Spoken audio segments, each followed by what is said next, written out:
What's up, math scholars? We're going to do some more factoring fun today. We're learning about 8.5. We'll be using the same factoring technique as yesterday, but now taking it one step further and doing some solving. Make sure you click like and not dislike, and leave me a comment, because I haven't got a comment yet. I'm looking forward to that day. So, you guys excited? Some factoring today? Yeah! Woo! Alrighty. So here's our first question. X squared plus 5 equals 6x. We're going to go through like the 5-step method to solve this. Make it a little bit bigger. Minimize that guy. So step 1 is the same step 1 we had 2 days ago, and that's get everything equal to 0. So which term do you think you would probably move to get it equal to 0? Good, yeah, if you move that 6x over to join the others, it's probably your best bet. Now you want to be careful. We want to get this in like the standard form of a trinomial. So standard form of a trinomial, I'll write it up top, always has the x squared first, the x term second, I'll just call it bx, and the constant term last, I'll call it c. So you want to make sure to get it in that form so that your factoring will work normally. So I would write this x squared minus 6x plus 5. Does that make sense? Standard form. Alright, now we get to use the factoring technique from yesterday. So I'll give you a second to try factoring that by yourself.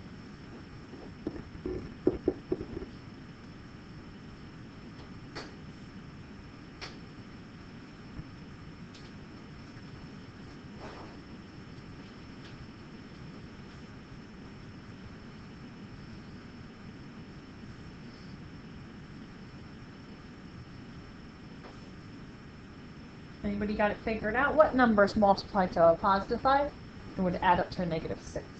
Hannah? Negative 1 and negative 5.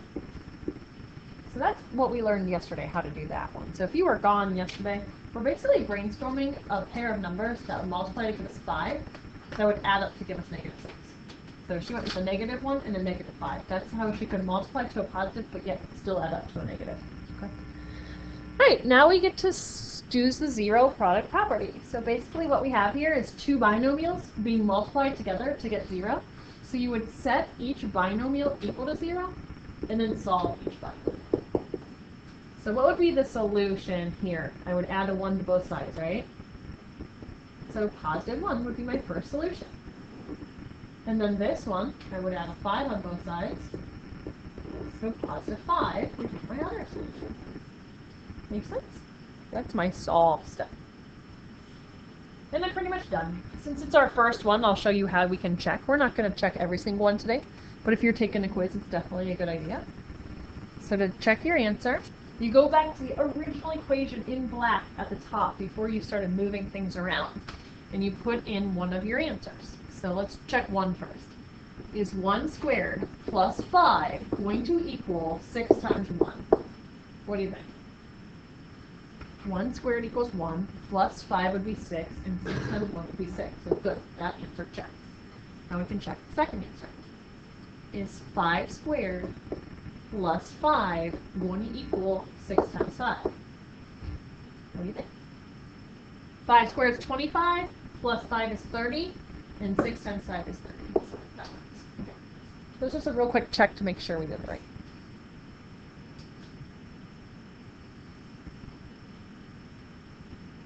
I'm going to pause it so you can write that down. Alright, here's our next one. X squared plus 3x equals 18. We're going to solve for x. We'll do this one together and then we'll start getting people up to the board, okay?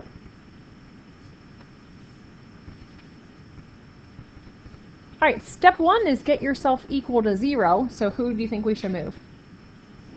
Yep, move that 18 over to the other side. Now, so should the 18, where should it get placed? Should it be out front, between the x squared and the 3x, or like at the far right? You guys know?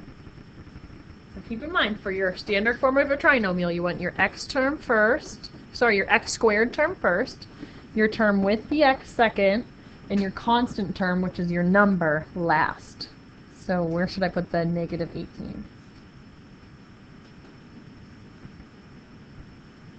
Yeah. On the very end, perfect. So it's going to be x squared plus 3x minus 18, like that. Good job. All right, now we're going to factor. So go ahead and think of your brainstorming. Think of your ways you can multiply to get that 18, negative 18. That would add up to a positive 3. So let you take a second and think about that. Okay, so we're going to go with a positive 6 and a negative 3, thanks to a student volunteer to give me that answer. That's what it looks like in factored form. Now we're going to list the solutions. So to tell you the truth, I don't write out x plus 6 equals 0, x minus 3 equals 0. I just think about it. I look at the binomial, and I think what value of x would make this binomial equal to 0. So what could I put right here to make this equal to 0? You know? Andrea? Awesome. And same deal here. Look at the second binomial. What value could I put in for x right here to make this binomial equal to 0? Sandy? Awesome. Okay, and those are your answers, and you're done. Okay. So we're going to go ahead and get some volunteers up. Rachel's been gone, so we won't pick on her. Let's get Brooke and Andrea and Summer. And we can get 4. Let's get Alexa too. So 2 in the back, 2 on the front, and we'll do our next problem. All right, I'm going to go ahead and jot the answer up here. You want to subtract that 24 over first, giving you s squared minus 2s minus 24 equals 0. You can brainstorm combinations at this point. You're looking for combinations of numbers that would multiply to a 24. So like 24 and 1, 12 and 2, 6 and 4, 8 and 3. And then my volunteers did a great job. All 4 of them got it right. They went with, oh my gosh, I just saw something. Okay, sorry about that. We are going to go with a negative 6 and a positive 4. And then you think to yourself, what would make this binomial 0? A 6. And what would make this binomial 0? A 4. Okay. Let's get our next volunteers up for our next problem. Oh, real quick, let me tell you what this slide's talking about. It's basically just saying solutions are the same thing as intercepts, which are the same thing as roots. So if you see the math problem using these different terms, it all just means the same thing. Find the answers, okay? They might even use function notation, which don't let that alarm you. You can really just take this function, f of x, and make it a 0. So this is basically the math problem that my volunteers are about to do, okay? Okay? All right, there's your answer on that one. Hopefully that went well. Let's get our next people up, and I'll explain what to do on this one. You're going to take that s, distribute it in, and then do everything from there the same exact way. Okay? So our final answers on this one were negative 9 and positive 8. Do we have any questions how to finish that one off? So yeah, use that calculator. Have that calculator help you with your experimenting of finding those magic numbers. All right, this is going to be our last one, and I'll even help you get it started. We're going to use the same solving techniques, but it's not quite ready to start. See this negative 10? I'm going to have to distribute the negative 10 into that group. So I actually turn this into a positive, make the 10 my negative, and then I distribute. So what is negative 10 times x? Negative 10x. What is negative 10 times positive 1? Positive 10. And then I want my volunteers and you guys to take it from here. Your first step will be getting it equal to 0, moving that 11 over, and when you move it over, it will combine with the term that it is alike. All right? So how about we get you 4? 2 in front, 2 in back.